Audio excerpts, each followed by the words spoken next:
Hello സുഹൃത്തുക്കളെ, investment മൈൻഡ്സെറ്റിലേക്ക് സ്വാഗതം. പലരും എന്നോട് ചോദിക്കാറുണ്ട്, വാങ്ങിയിട്ട് വർഷങ്ങളോളം മറന്നേക്കാൻ പറ്റുന്ന മൾട്ടിബാഗർ റിട്ടേൺ തരുന്ന, ഭാവിയിൽ നല്ല ഡിവിഡൻഡും ലാഭവിഹിതം തരുന്ന ഓഹരികൾ ഏതാണെന്ന്.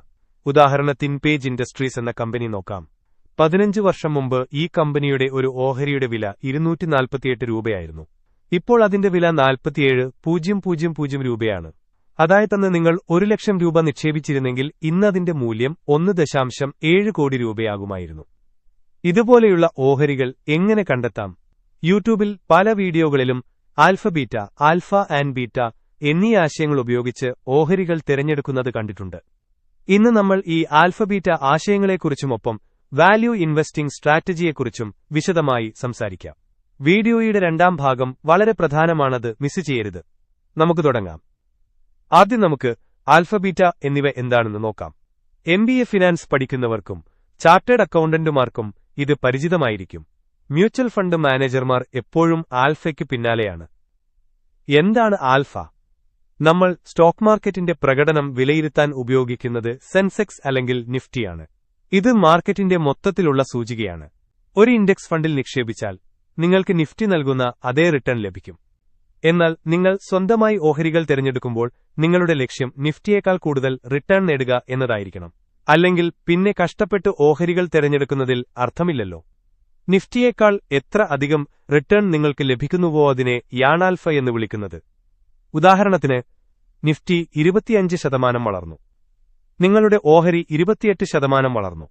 ഇവിടെ ആൽഫ സമം 28% മുതൽ 25% വരെ സമം 3%. പോസിറ്റീവ് ആൽഫ, നിങ്ങളുടെ ഓഹരി 20% മാത്രമേ വളർന്നുള്ളൂവെങ്കിൽ ആൽഫ സമം 20% മുതൽ 25% വരെ സമം -5%. നെഗറ്റീവ് ആൽഫ, അതുകൊണ്ട് ആൽഫ എപ്പോഴും പോസിറ്റീവ് ആയിരിക്കണം, അതും എത്രത്തോളം കൂടുതലാണോ അത്രയും നല്ലത്. എന്താണ് ബീറ്റ? ഇനി 2 പോർട്ട്ഫോളിയോകൾ സങ്കൽപ്പിക്കുക. രണ്ടും 28% റിട്ടേൺ തന്നു. അതായത് രണ്ടിനും 3% ആൽഫയുണ്ട്. എന്നാൽ ഒന്നാമത്തത് സാവധാനം മുകളിലേക്ക് പോയി, രണ്ടാമത്തേത് കുത്തനെ മുകളിലേക്കും താഴേക്കും ചാഞ്ചാടിക്കൊണ്ട് ഫ്ലക്ച്വേഷൻസ് വോളാറ്റിലിറ്റി അവസാനം 28%-ലെത്തി. നിങ്ങൾ ഏത് തിരഞ്ഞെടുക്കും? ഭൂരിഭാഗം പേരും ഒന്നാമത്തേത് തിരഞ്ഞെടുക്കും. കാരണം അതിൽ റിസ്ക് കുറവാണ്, ടെൻഷൻ കുറവാണ്. ഈ ചാഞ്ചാട്ടത്തെ അളക്കുന്നതാണ് ബീറ്റ. ബീറ്റ സമം 1 സ്റ്റോക്ക് നിഫ്റ്റിയെപ്പോലെ തന്നെ ചലിക്കുന്നു. ബീറ്റ സമം 2 നിഫ്റ്റി 1% കൂടുമ്പോൾ സ്റ്റോക്ക് 2% കൂടും. നിഫ്റ്റി 1% കുറയുമ്പോൾ സ്റ്റോക്ക് 2% കുറയും. കൂടുതൽ risk. Beta and LT. 1 stock നിഫ്റ്റിയേക്കാൾ കുറഞ്ഞ അളവിലേ ചലിക്കൂ. കുറഞ്ഞ റിസ്ക്. നമുക്ക് വേണ്ടത് ഉയർന്ന ആൽഫയും കൂടുതൽ റിട്ടേൺ, കുറഞ്ഞ ബീറ്റയും കുറഞ്ഞ റിസ്ക്കുള്ള ഓഹരികളാണ്. ഇനി നമുക്ക് ടിക്കർ ടേപ്പ് എന്ന വെബ്സൈറ്റിൽ പോയി ഇത് പരിശോധിക്കാം. ടിക്കർ ടേപ്പിന്റെ ലിങ്ക് ഡിസ്ക്രിപ്ഷനിലുണ്ട്. ഹിന്ദുസ്ഥാൻ യൂണിലിവർ HUL എന്ന കമ്പനി നോക്കാം. ഇതിന്റെ ബീറ്റ 0.24 ആണ്. അതായത് മാർക്കറ്റ് 2% കൂടുമ്പോൾ ഇത് 0.5% മാത്രമേ കൂടൂ. വളരെ മടിയനായ സ്റ്റോക്കാണത്. പക്ഷേ ഇതിന് 3% ആൽഫയുണ്ട്. അതായത് കുറഞ്ഞ റിസ്കിൽ മാർക്കറ്റിനേക്കാൾ മികച്ച റിട്ടേൺ ഇത് തന്നു. ഇതുപോലെ ഉയർന്ന ആൽഫയും കുറഞ്ഞ ബീറ്റയുമുള്ള സ്റ്റോക്കുകൾ തിരഞ്ഞെടുക്കാം. എന്നാൽ ഈ സ്ട്രാറ്റജിക്ക് ചില കുഴപ്പങ്ങളുണ്ട്. വില മാത്രം നോക്കുന്നു. ഇവിടെ നമ്മൾ ഓഹരിയുടെ വിലയെക്കുറിച്ചാണ് സംസാരിക്കുന്ന, ബിസിനസിനെക്കുറിച്ചല്ല. ഓഹരിയുടെ വിലയും ബിസിനസിന്റെ മൂല്യവും വാല്യൂ രണ്ടും രണ്ടാണ്. ഭൂതകാലം ആൽഫയും ബീറ്റയും കഴിഞ്ഞകാല പ്രകടനത്തെ അടിസ്ഥാനമാക്കിയുള്ളതാണ്. ഭാവിയിൽ അത് അങ്ങനെ തന്നെ തുടരണമെന്നില്ല. തെറ്റായ സൂചന.